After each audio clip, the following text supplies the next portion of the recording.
আজকে আমাদের রান্না হয়েছে ভাত, তারপরে হচ্ছে সজনে ডাঁটা দিয়ে আলু দিয়ে পোস্ত, আর হচ্ছে পমফ্রেটের মাছ,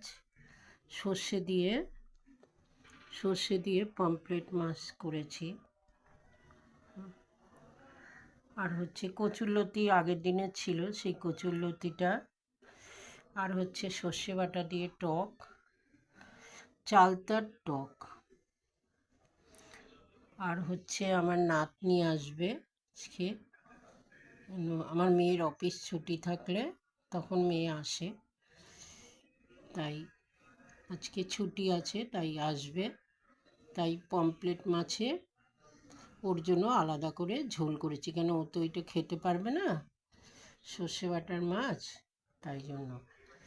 আর হচ্ছে রুটি খাওয়ার জন্য করেছি হচ্ছে চিলি পনির। দেখো তোমরা, এটা খেতে খুব ভালো লাগে, রাইসের সঙ্গে খেতেও ভালো লাগে, আবার রুটি পরোটার সঙ্গেও খেতে ভালো লাগে।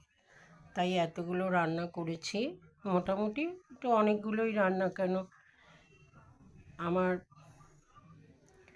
মেয়ে এলে, জামাই খেলে, নাতনি খেলে সেদিনকে আমি করি, কেন আমরা তো দুজন, তাই জন্য এত রান্না কে খাবে। যেদিন মেয়ে আসে সেদিন আমি একটু একটু করে অনেকগুলো রান্না করি, করতেও ভালো লাগে, তাই করি।